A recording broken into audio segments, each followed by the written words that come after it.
Let's dive right into it. Today, we have a story that's stirring up quite a bit of controversy and debate. This story is coming out of Riverside County, California, a place known for its diverse communities and vibrant culture, where Sheriff Chad Bianco is making headlines with some pretty strong statements about ICE operations and activist interference.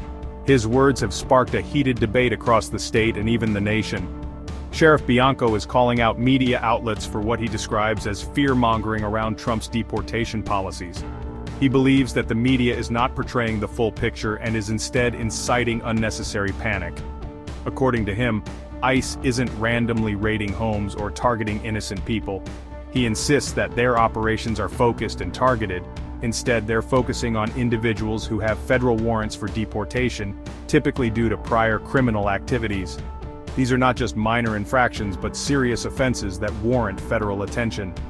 Now, this is a pretty hot topic, especially in blue states like California, where immigration policies are often at the forefront of political discourse.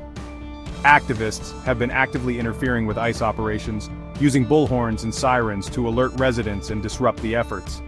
They argue that they are protecting their communities from what they see as unjust actions. Bianco is not having any of it. He stands firm in his belief that these disruptions are not only illegal, but also pose significant risks. He warns that these actions are not only illegal but also dangerous for both the activists and law enforcement officers involved.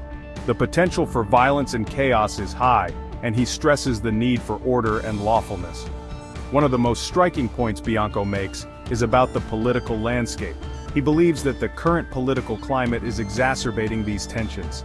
He argues that dishonest politicians and activist groups are misleading people, creating an emotional divide on issues like race and sex. This, he says, is a tactic to gain political leverage rather than address the real issues at hand. He believes this is not only counterproductive, but downright dangerous. The emotional manipulation, according to Bianco, is leading to more division and less understanding. The sheriff doesn't mince words when it comes to these politicians either. He is direct and unapologetic in his criticism. He points fingers at many Democrat politicians who oppose Trump's deportation orders and refuse to cooperate with ICE. He accuses them of putting political agendas above public safety. According to him, this kind of resistance only adds fuel to the fire and hampers law enforcement efforts. It creates an environment where law enforcement is seen as the enemy rather than a protector. And let's not forget the broader context here.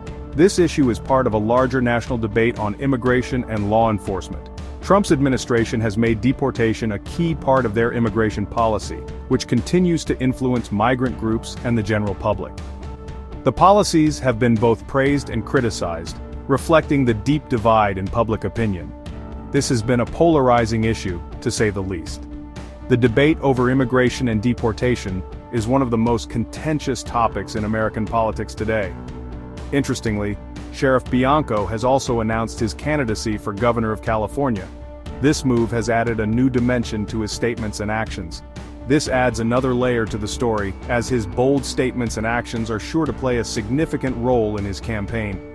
His stance on ICE and immigration will likely be a central theme. So what do you think?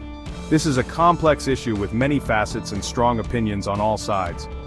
Is Sheriff Bianco right to call out the media and politicians, or are the activists justified in their efforts to protect their communities? It's a question that doesn't have a simple answer. It's a complex issue with no easy answers, but it's one that definitely needs to be talked about. The dialogue around this topic is crucial for understanding and finding common ground. Drop your thoughts in the comments below. We want to hear from you and understand your perspective on this contentious issue. Don't forget to like and subscribe for more updates on stories like this one. Your engagement helps us bring more in-depth coverage on important topics. Thanks for watching. We appreciate your time and interest in these critical issues. Until next time, stay informed and stay safe. Your awareness and participation make a difference.